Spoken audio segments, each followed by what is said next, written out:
Sirang transmission na yan. Hindi naman yung mga gear ang sira. Ang sira niya ay mga bearing. Yan transmission na yan ay Isuzu. Isuzu yan. Yan ang mga Isuzong transmission. Mga kinakabit sa mga Jeep, Elf. Ngayon, ang kanyang bell housing ay yan. 4DR5. 4DR5 yan. Ikinabit natin yan sa 4x4. Kasi ang 4x4 na original ng 4DR5 ay 4 speed lang. Ngayon, ginawa nating 5 speed. Kaya yan, converted. Isuzu puso. Dito natin kinabit yan, no? Sa 4x4. Tapos ang transfer case niya dati sa 4DR5 may transfer case sa puwet na yan, side na to. Ngayon wala nang transfer case, nilagyan natin siya ng transfer case na weapon. Ngayon sa ilalim, weapon. Tatanggalin na rin natin ang kanyang adapter plate. Dito naka-attach ang bell housing ng 4DR5. Magkano yan?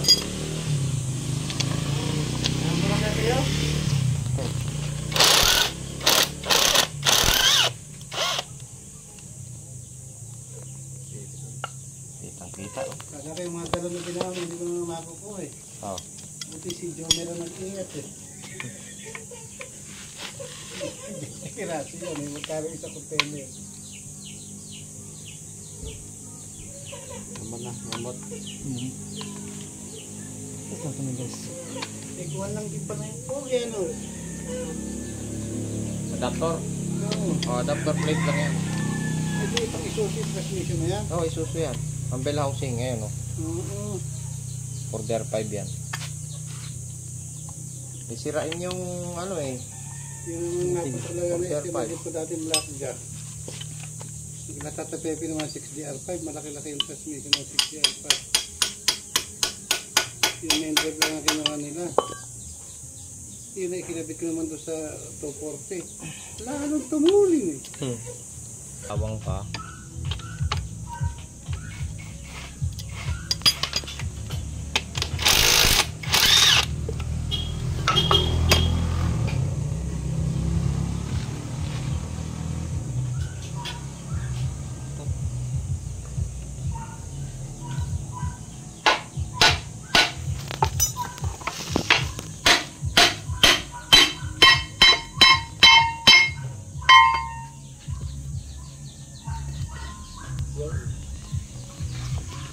Kita na, guys.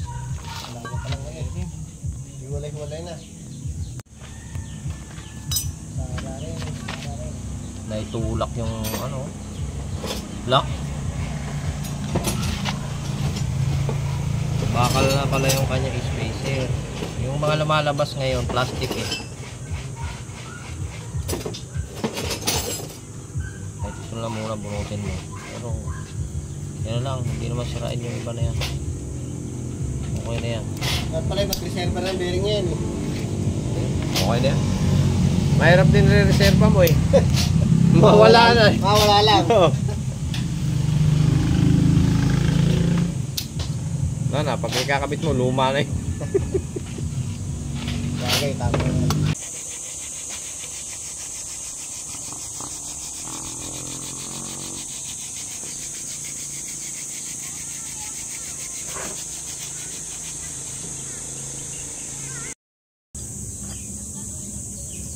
Bunod mo nga. Tingnan natin. Yun. Nga, testing mo ipasok. Lagay mo synchronizer sa bago.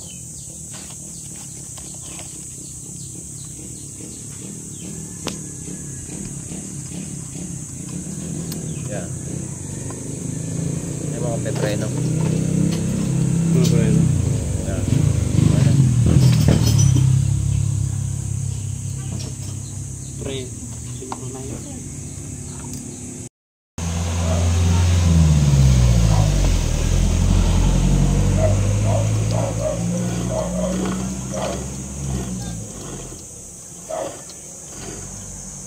Natin na yung mga mata.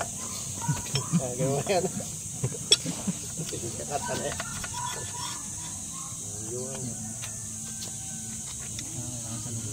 Basta.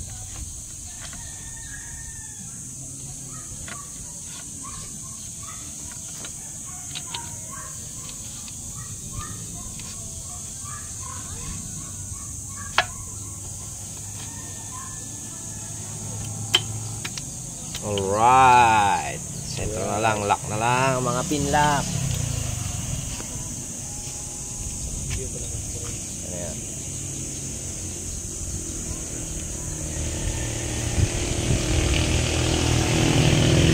Babaw mo yun.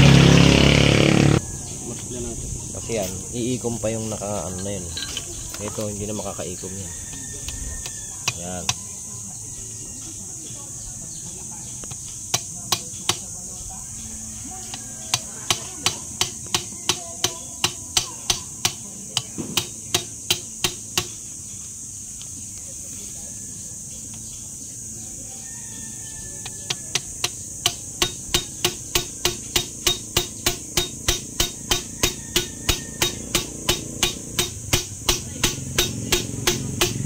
Hop!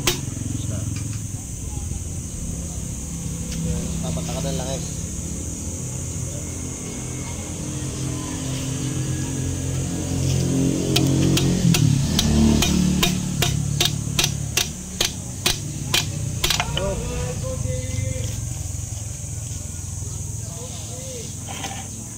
Tras mo muna to.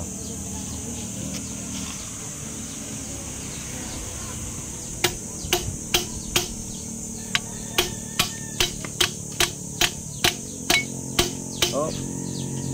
Baka naman hindi nakapasok dun sa ano yung handbrake. Sa baba. ilalim. Pasok ba yan? Pasok. Oo. Malaki yung ano yun. Hindi na...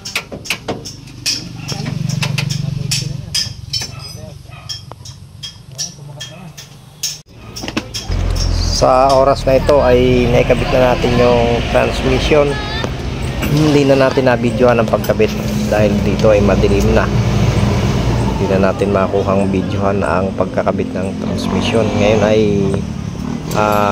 konti na lang, atin na lang pinipinish para may testing natin ang bagong kabit natin na transmission, ang bagong overhaul.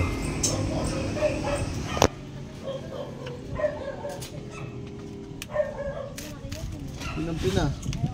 Alin? Itong botyo. Lalagyan na lang ng ano dito. Goma. Ipit. Hawak mga boss, cambio. Cambio. Ba. Hop.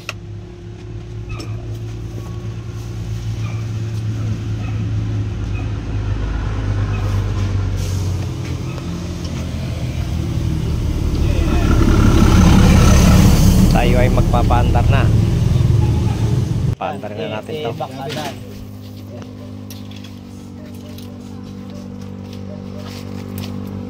Dito mapatayo yan. Relay. May relay. Nihiter ko eh. Hey, dinihiter niya. Ha? Hindi naman tayo nihiter.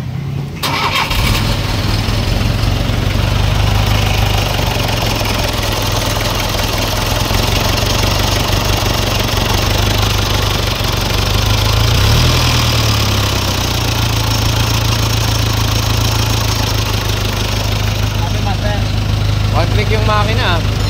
Bagong gawa lang yung transmission eh. Okay lang.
Headlight. Headlight.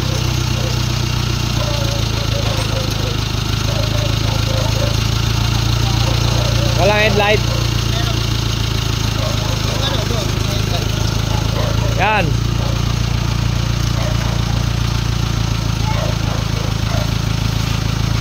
Yan. Baka may motor sa likod. Wala na. Hindi, walang ilaw yan kasi nakani. Ito, bilang natin. Oo nga. Ba't di pa pala natin ay kabit yan? Hindi bukas umaga. Anong oras ka ba ahon? Ahon ka ba ngayon? Iwanan ko muna dito. Bukas lang. Testing. Lahat ng kambyo.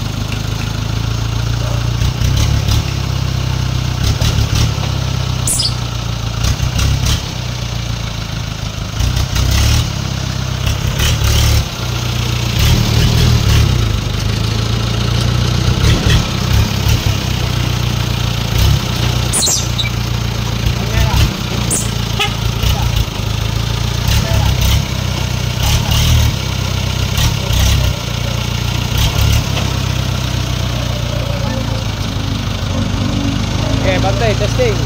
Akala nila ano eh, TV. Akala na TV yung ano eh, yung butas. May butas yan, singawan.